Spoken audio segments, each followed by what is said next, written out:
What's going on, friends, family, and associates? It's Ty Smith, Modern Renaissance Man, and today I'm going to talk about a topic that I found that was pretty interesting that a lot of male friends of mine asked me to kind of hit on. Some of them are getting ready to go into fatherhood. Some of them have kids between the ages of 2 all the way to 10, and what I found is that they asked me, man, your kids, I've known you for a long time, and it seemed like you've always had your sons in check.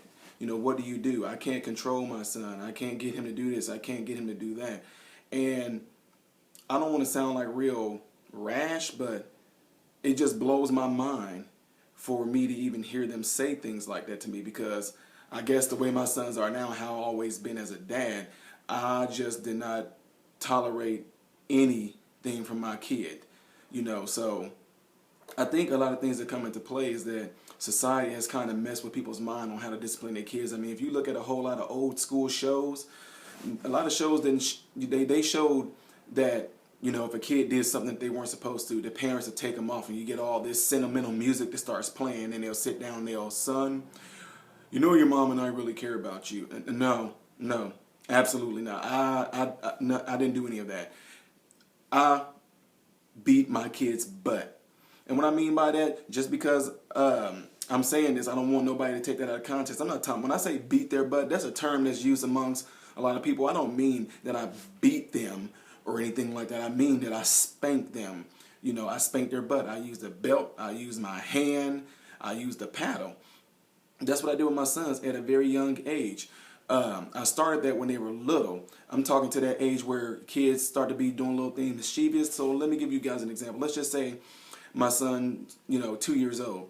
They do things I don't want them to. I'll look at them, I'll no, and they'll look back at you because they're trying to figure out, what do you mean by this word that you're saying to them? You're shaking your head and you're going, no, and you're using a different kind of tone. So then that kid will look at you and they're trying to analyze it, and they'll try to do or reach for the thing you don't want them to do, and then I just kind of tap their hand a little bit. They'll stop, they'll process it, they'll look at you, and you still will look at them and no. And then they'll do it again. Then you change the tone up a little bit. No. No. Shaking your head, no.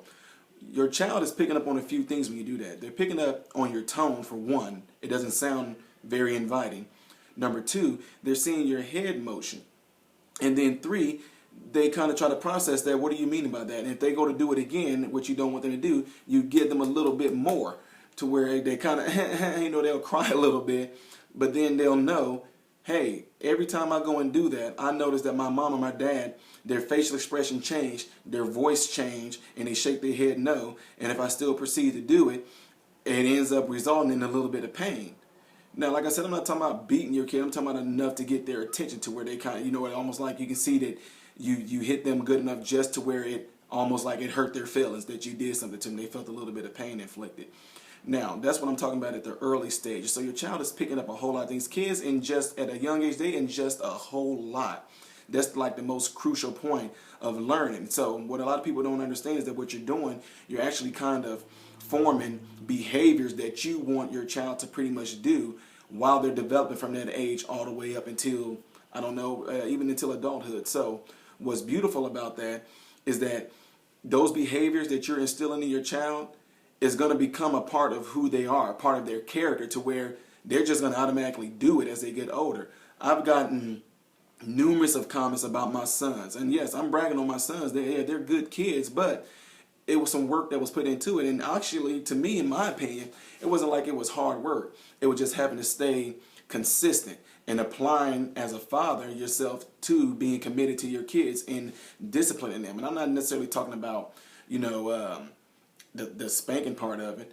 It's a learning process. They're learning what you like and what you don't like, what will get them in trouble, what they won't get in trouble. So, people told me, oh, Ty, when your son turned 2, you're going to have terrible twos. No, I didn't. Because if my son was terrible, I was terrible right with him.